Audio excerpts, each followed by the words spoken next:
Welcome to the Wednesday edition of The Cooler, where we are ignoring rumors ahead of the non-waiver blog trading deadline. Let's get started. The Stanley Cup spent the day in War Road, TJ. Oshie's small Minnesota hometown, more affectionately known as Hockeytown, USA. From the looks of it, the Cup got quite a tour, with several excellent photos circulating around social media. My two personal favorites: the Washington Capitals official Twitter feed shows Oshie eating Cap'n Crunch out of the cup. And Grand Forks Herald hockey writer Brad Schlossman has a great side-by-side photo tweet of Oshie and fellow War Road hero and Olympic gold medalist Gigi Marvin circa yesterday in 2005. Oshie spent most of the day in War Road and then flew to Minneapolis, where his day with the Cup concluded with a private party.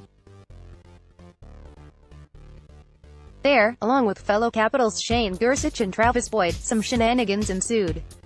Here's Gersich doing a Cup stand. Add those to the millions of stories the Cup can tell. As trade rumors continue to swirl around the Twins with the non-waiver deadline less than a week away, they just won't quite go away in the AL Central race. They've picked up 2 games in the last 2 days on Cleveland, getting within 7.5 of the lead again. Cleveland has one more today against red-hot Pittsburgh before 3 with Detroit. After that, they come to Target Field for a 3-game series that falls right in the midst of the deadline. It's a shame that series wasn't a week earlier, because Twins management will likely have had to make its buy-sell decision by then.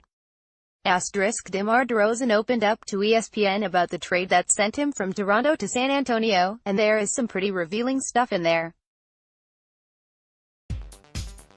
It was an up-and-down first 25 games for the Lynx, but they arrived at their All-Star break, with the game Saturday at Target Center, in pretty good shape all things considered. By defeating the Liberty on Tuesday for their 3rd consecutive win, the Lynx improved to 15-10, tied for 3rd best in the WNBA and just a game behind Atlanta for the 2nd best record.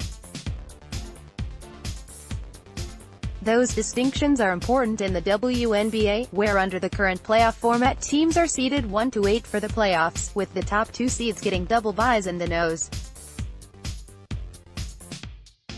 3 and 4 seeds getting single byes. The post-break schedule is intense. There are just 9 games remaining, including 3 in a span of 4 days right out of the break against 3 of the league's best teams.